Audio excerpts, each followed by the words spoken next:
great for rising. You know, yet again, we see where children have been abused, have been molested. So let's go in search of sanity on why it keeps happening.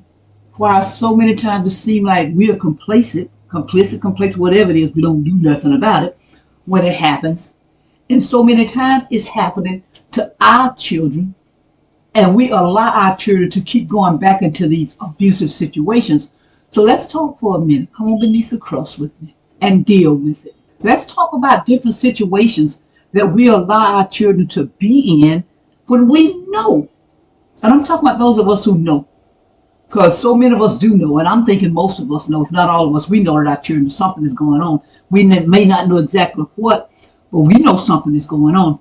So let's talk about some of the places, some of the situations, and some of the things that's going on with our children that we know shouldn't be going on, we suspect might be going on, and that we punish our children for talking about what's going on. Come on beneath the cross and deal with it. One of the first things we need to stop doing is stop making our girls, and I'm going to talk about the boys in a minute, but this particular clip is about the girls. Stop making our girls feel like they're doing something wrong. There's something wrong with them. Now, this meme I got off of social media. I can't remember. I think it was Facebook. And you see where it says, you see what it says? It says, it's telling you to stop telling your daughter to act different or to do something because somebody's coming, a male is coming over. In this case, Uncle Randy.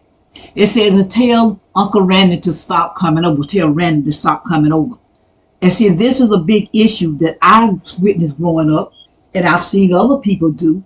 And even now that I'm grown, I see it. So many times the young lady, the girl, is made to feel like there's something wrong with her, something she's doing. She's a child. And even if she did get naked, which in many cases it doesn't happen, but I'm just saying, if she got naked, regardless of what she did, she's a child. This grown man shouldn't be bothering a child, and you shouldn't be making your child feel like she's doing something wrong. I've heard cases where they would tell the girl when they see the man coming, run out the back door, run out the back door. Now she's in her house, but she has to run out the back door as if she's done something wrong. So now she got to stay outside under the house, behind bushes or wherever, until the molester or perceived molester, because the fact that they tell her to run out the back door when this man comes in, that lets you know they know something isn't right. I heard this one girl was saying about how her brothers, and listen, these are the other children trying to protect her, not the parents, that they would hide her under the bed, hide her under clothes. You know how you just have piles of clothes and stuff laying around. So they would tell her to get in those piles of clothes, and they would just cover her up because the molester, the egg-sucking dog, he knew clothes and stuff were just scattered around the house. So he didn't think nothing. So now she has to stay under those clothes, afraid to breathe, afraid to wiggle, afraid of anything, all the while he's there. It's time we stop this. It's time we break this cycle. There's no such thing as a generational curse. There's a generational pattern. We have these patterns that we allow to go on and on and on.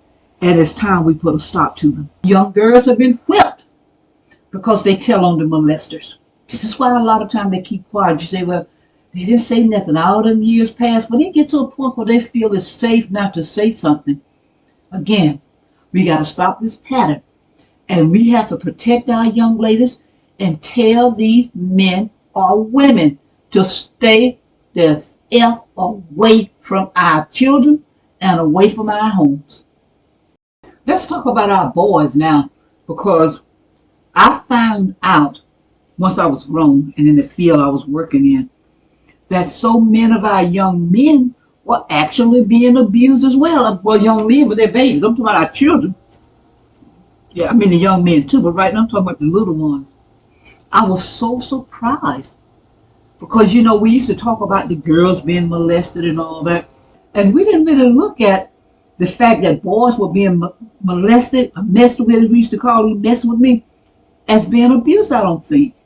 Because we didn't talk about it. I didn't hear much talk about it because, of course, when I was little, we didn't talk about a whole lot of things. But once I got grown, and I start working with people in certain capacities and stuff, that's when I start hearing more about the boys and the effect it had on them. Because I remember, if you saw a boy, let's just say maybe he was like 10 or 12, and then a old grown behind woman, a 16, 18-year-old girl or somebody, we knew that they were doing things, but it was presented as something great. Look at him, he was 12 years old, he got him two 18-year-old girls. So once I started working with the men in a certain capacity, that's when I found out the damage it caused and how prevalent it was. It caused as much, if not more, psychological damage to the men, the boys, as it did the girls. That's why you have some of these men now who are predators.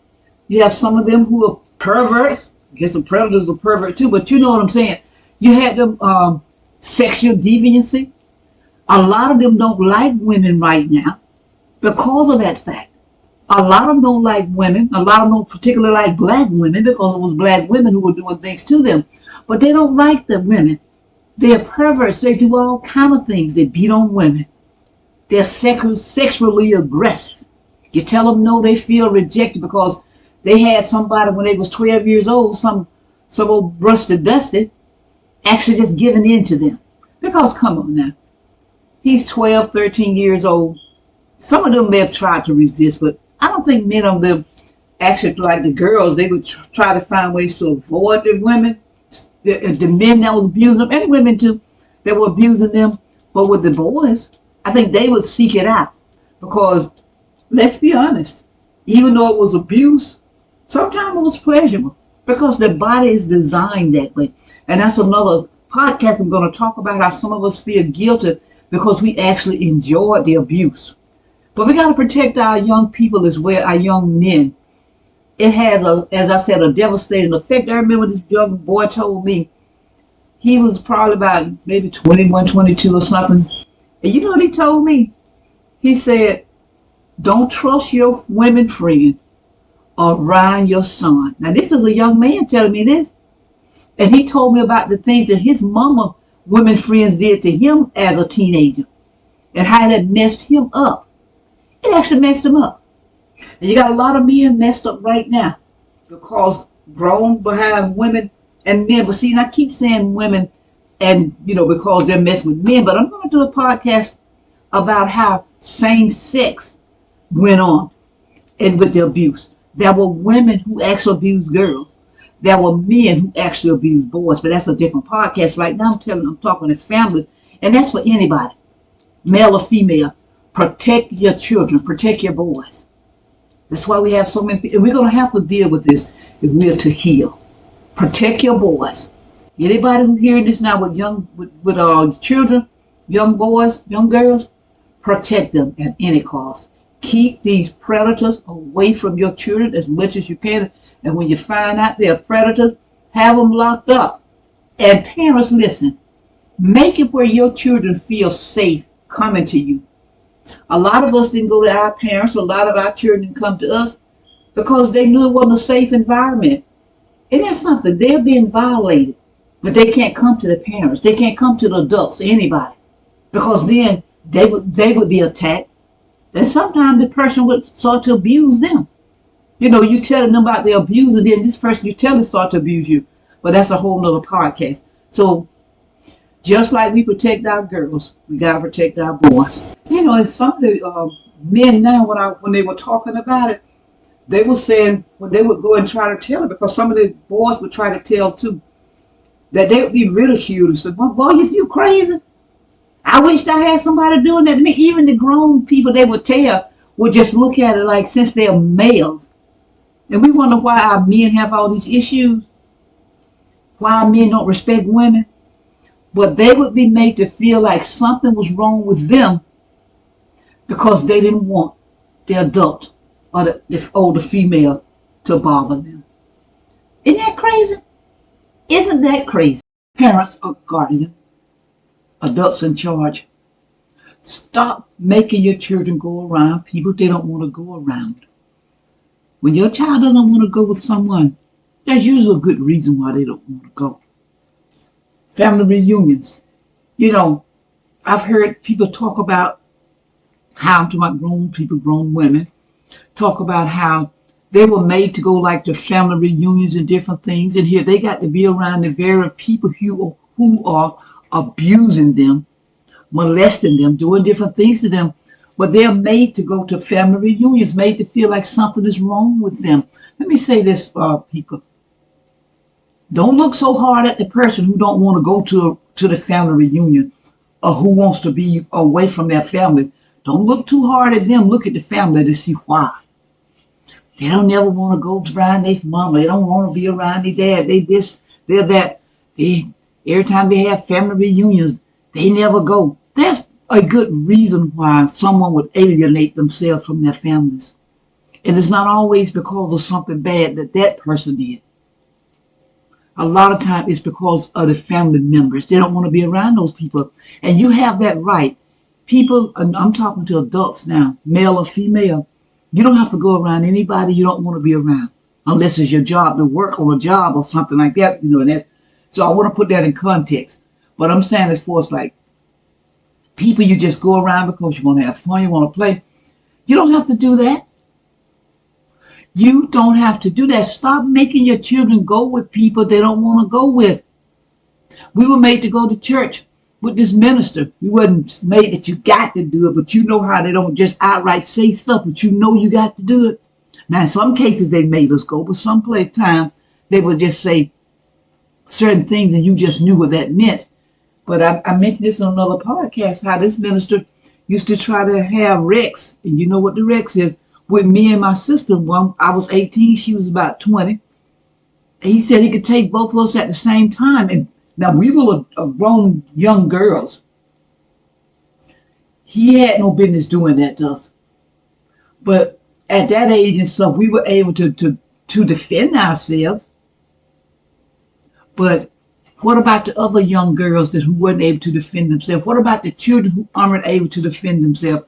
And sometime by the time you're 18 or 19, you've been so abused. Your mind has been beat down to the point where whatever they say, especially with certain people, of any adult, you just wasn't supposed to say no to them. You couldn't dispute them, even if they were lying. You knew they were lying. They knew that they were lying. The other adults knew they were lying. But guess what?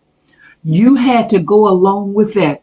If you said you didn't do something they said you did, or you said you did something that they say you didn't do, you knew that you had to go along with that. That set you up for abuse.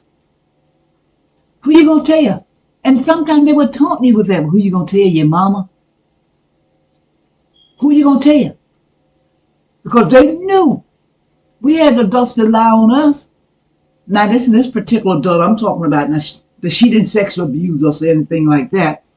Well, she told a lot of lies on us, said we was in the plum bushes when we weren't, just different things she would say. She lived across the street from us. So, people, keep your children away from places they don't want to go to. Or at least find out why. And put yourself in a position, put your children in a position where they can tell you things. Let them have their voice. Because I said so. Didn't you say this? They would make you lie on yourself. You said such and such. You said such and such. Didn't you say that? You didn't do that? You didn't say that. But guess what? You couldn't say you didn't do it.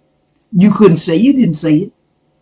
So as a result of that, whatever they wanted to do to you, whatever their evil, perverted, low-down, nasty minds would tell them to do to you, anything they could think of, they could do it to the child. Parents, it's time to change that. It's time to change that. And kudos and my shout outs and hats off to those of you, because even back then, back when I was a child, and I'm sure back when my mama was a child, there were people who took a stand for their children, because I've heard them talk about it. You know, the adults talk about how my grandmama said such and such when such and such did this. They would say, my grandmama said, oh no, we ain't going with that. We ain't rolling like that. So thank you to those who did. Thank you. So, because see, nothing is ever just as concrete or cut and dry. We can't lump everybody in the same category. But listen, I'm talking to those who didn't. I'm talking to those who allowed their children to be abused. Those who just allowed them to be abused. Put them in situations and stuff. And in another podcast, I'm going to talk about what brought us to this point, what I believe brought us as adults to the point where we allow our children to be abused. Those of us who did. Bring us to that point, and people, anybody is a suspect. Anybody. I'm not saying you be suspicious and just look at people, but you do look at them, if that makes sense.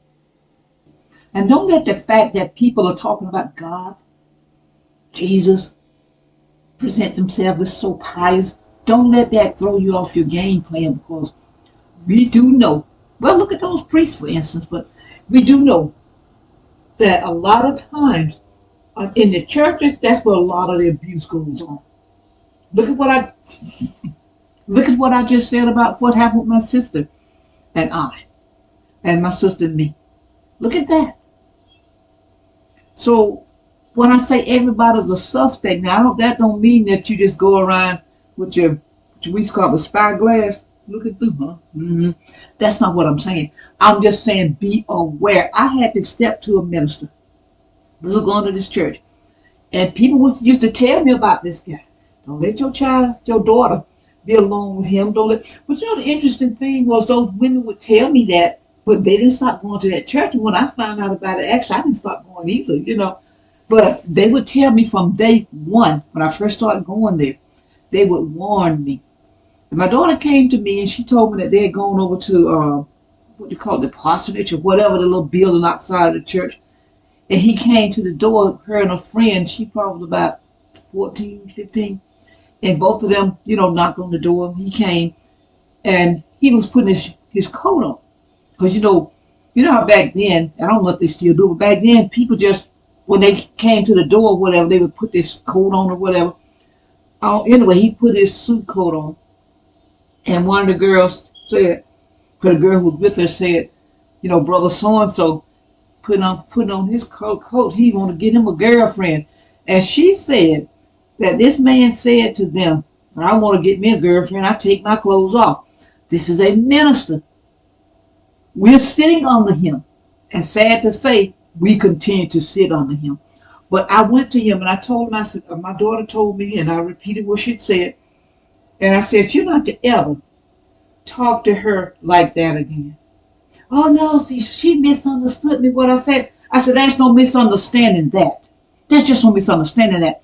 But see, I need to take myself in check. Why would I continue to go there to that church after that incident? Why were those other people going there? Why didn't I leave the minute they told me that before my child was subjected to this?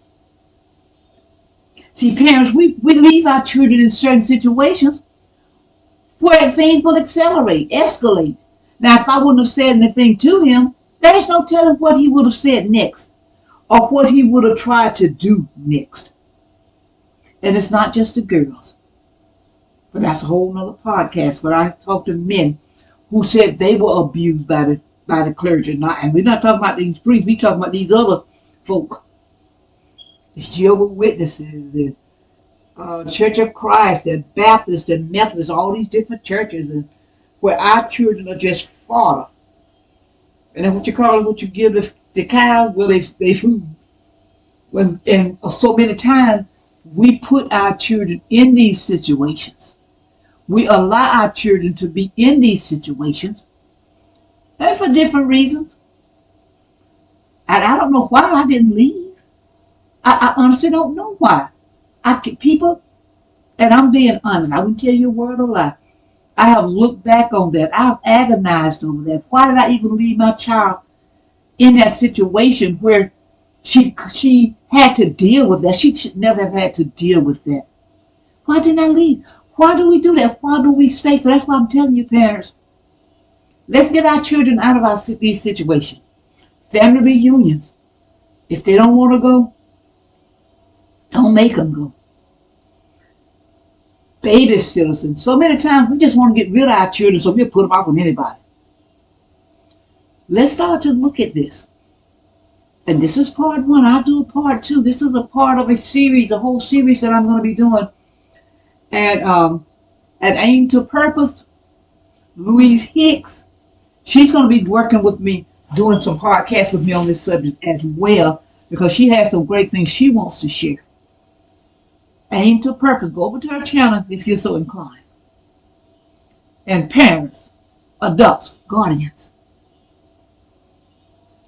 you left your children in dangerous situations and potentially dangerous situations. Why did you do it? I'm Lily Bell. I'm just trying to create a dialogue. Let's talk. Come on, keep on churning till the butter comes. We got to make a difference. We got to make a difference. I'll leave you with this. If they close my book, you remember my story. Lily Bell. Be encouraged. Subscribe, comment, like, and share. Support our youth in any way you can. Keep on churning till the butter comes. Albert C. Richardson, a black man, patent the butter churn U.S. patent number 446470, February 17th, 1891. I'm Lily Bell. I'm just trying to create a dialogue. I leave you with this. If they close my book, you remember my story.